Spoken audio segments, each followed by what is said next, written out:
اب کوئی یہ کہہ سکتا ہے جی آپ کی اپنی تشریح ہے، آپ اپنی بونگیاں مار رہے ہیں، شیخ صاحب بھی کہہ سکتے ہیں کہ کیا کر رہے ہیں عامر صاحب، آپ اپنی باتیں ہی کر رہے ہیں، تو ہم کیوں نہ گھر کی گواہی بھی دے دیتے ہیں شیخ صاحب، قادیانی گواہی، ٹھیک ہو گیا جی، یہ دیکھیں جی ہم گواہی ان کی دے دیتے ہیں تاکہ یہاں پر ہمارا جو پہلا جواب ہے وہ کنکلوڈ ہوگا اور ہم دوسرے جواب کی طرف چلیں گے۔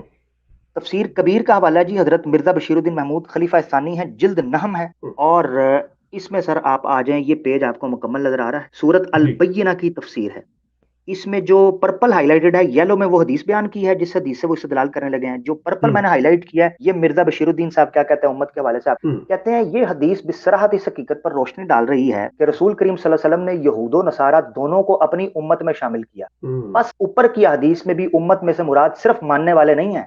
بلکہ وہ سب لوگ ہیں جو رسول کریم کے پیغام کے مخاطب ہیں۔ در حقیقت امت کے دو مفہوم ہوا کرتے ہیں، ایک مفہوم کے لحاظ سے امت میں صرف وہ لوگ شامل ہوتے ہیں جو نبی پر ایمان لاتے ہیں اور اس کے حلقہ غلامی میں اپنے آپ کو شامل کر لیتے ہیں، اور دوسرے مفہوم کے لحاظ سے امت سے مراد وہ لوگ ہیں، پورا حوالہ آگے چل، اس سے پتہ چلتا ہے کہ یہ جو میرا جواب ہے اس جواب کی تصدیق قرآن اور حدیث اور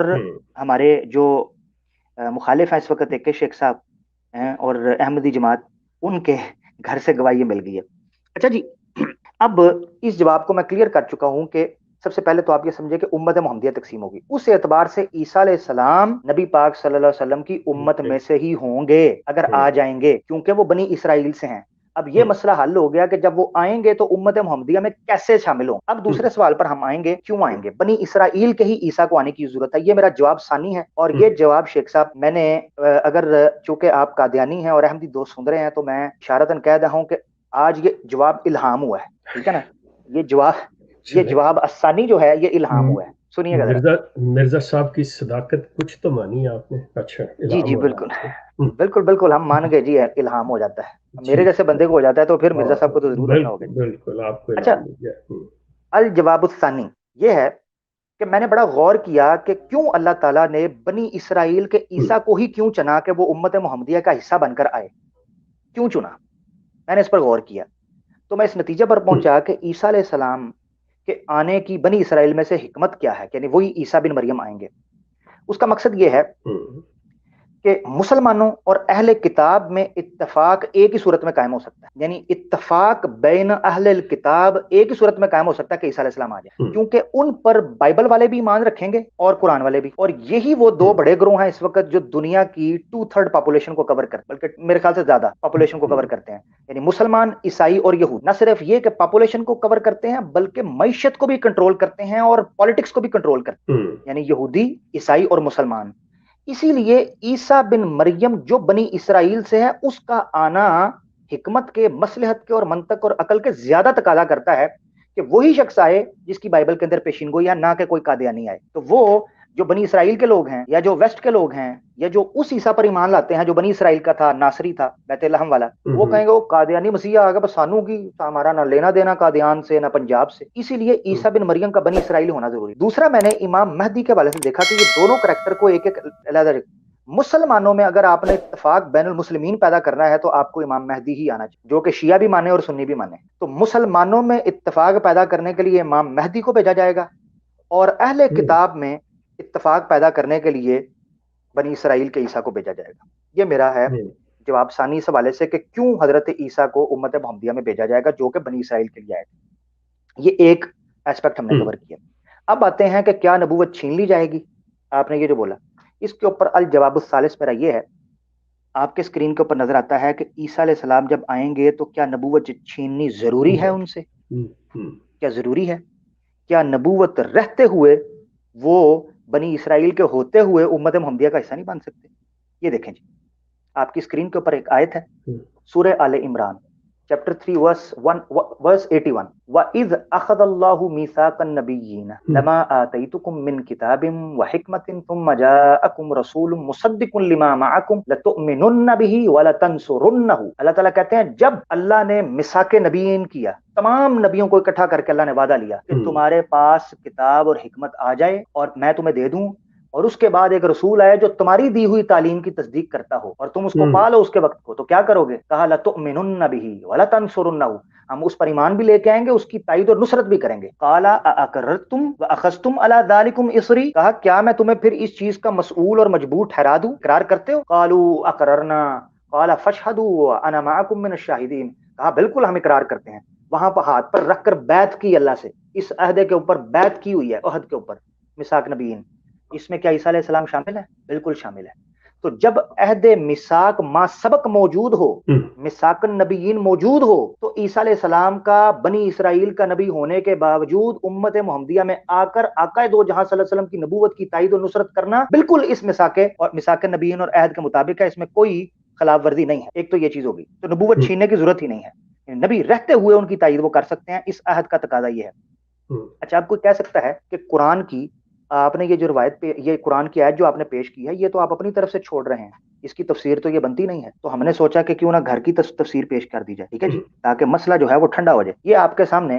کتاب ہے جی حقائق الفرقان، باکس میں میں نے کیا جی کن کی ہے؟ حضرت حاجی الحرمین مولانا نور الدین خلیفہ مسیح اول، ٹھیک ہے جی، الاسلام.org کے اوپر آپ کو کتب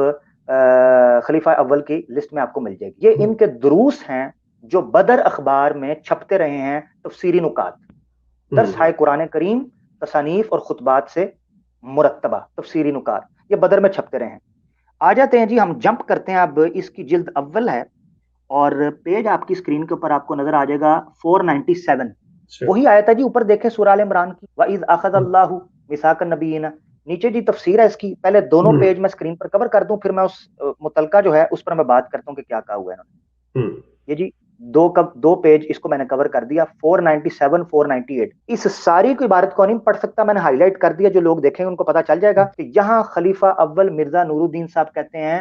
کہ میری ایک عیسائی سے بات ہو گئی، اس عیسائی کے ساتھ جب ڈیبیٹ ہوئی تو میں نے کہا، یہ اوپر دیکھیں کیا لکھا ہے، میثاق النبیین کی نسبت کہا جاتا ہے کہ یہاں کل نبی مراد، آگے وہ پوری بحث کرتے ہیں، تو کہتے ہیں کہ یہ جو بائبل میں حوالہ دیا گیا نا کہ یہ سارے نبیوں کا وعدہ ہوا تھا، تو انہوں نے پتہ کیا کہا تھا، یہ باب اعمال تیسری book of acts new testament کا حوالہ دیا ہوا ہے، کہتے ہیں وہ یہ کہا جائے گا کہ وہ وعدہ ہوا تھا کہ جو تمام نبیوں نے کہا پورا ہو اور موسیٰ کے مثیل نبی آئے، یہ وہ مہد تھا موسیٰ کے مثیل۔ موسیٰ کے مثیل کون تھا؟ یہ جی نیچے لکھا ہوا ہے ہائی لائٹ میں، چنانچہ 10,000 صحابی رسول اللہ صلی اللہ علیہ وسلم کے ساتھ تھے جب آپ مکہ میں مظفر و منصور داخل ہوئے،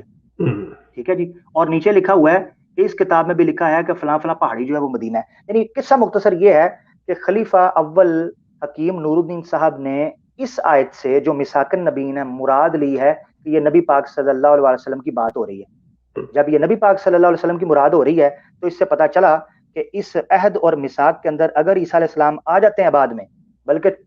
سارے نبی آ جائیں، سارے اکٹھے ہو کے آ جائیں، تو ان کو اس عہد کے مطابق کرنی پڑے گی۔ یہ تھا میرا جواب الثانی، ثالث ختم ہو گیا جی۔ اچھا ٹھیک ہو گیا جی، اب آتے ہیں چوتھے کی طرف کہ کیا نبوت چھین لی جائے گی؟ اس پر میرا چوتھا جواب آپ کے سامنے آ رہا ہے، یہ ہے، اور یہ عقلی جواب ہے، اور جو لوگ مینجمنٹ سے تعلق رکھتے ہیں نا، مینجمنٹ سے تعلق رکھتے ہیں ان کو یہ میرا جواب پسند آئے گا۔ شیخ صاحب، تجربہ اور ایکسپیرینس بہت میٹر کرتا ہے۔ آپ کے پاس اگر مینجمنٹ کا تجربہ ہے تو آپ کو کسی جگہ پر بھی لگا دوں آپ چل جائیں گے، آپ لوگوں کے ساتھ بنا کر رکھ لیں گے۔ اگر کسی بندے کو مارکیٹنگ کا تجربہ ہے وہ مارکیٹنگ میں چلے گا۔ الغرض جو اپنی فیلڈ کے اندر ہے، اگر مختصر کرنا چاہوں، جو جس جگہ پر ہے اس کو اس کا تجربہ ہوتا ہے۔ عیسیٰ علیہ السلام کا تجربہ کیا تھا؟ کیوں وہ یہاں پر فٹ بیٹھیں گے نبی پاک صلی اللہ علیہ وسلم میں امت محمدیہ میں آ کر نبوت رکھتے ہوئے وہ آ کر بیٹھیں گے؟ کیا تجربہ ان کا تجربہ ہے موسیٰ علیہ السلام کے انڈر، تورات کے انڈر امتی نبی رہتے ہوئے اپنی ڈیوٹی کو انجام دینا، یہ ان کا تجربہ رہ چکا ہوا ہے۔ تو جب ان کا ایک تجربہ تورات کے انڈر امتی نبی ہو کر رہ چکا ہوا ہے تو ان کے لیے کوئی دقت اور مشکل نہیں ہوگی کہ وہ نبی پاک صلی اللہ علیہ وسلم کی امت میں آ کر امتی نبی رہ کر اپنی ڈیوٹی انداز پیش کر سکیں۔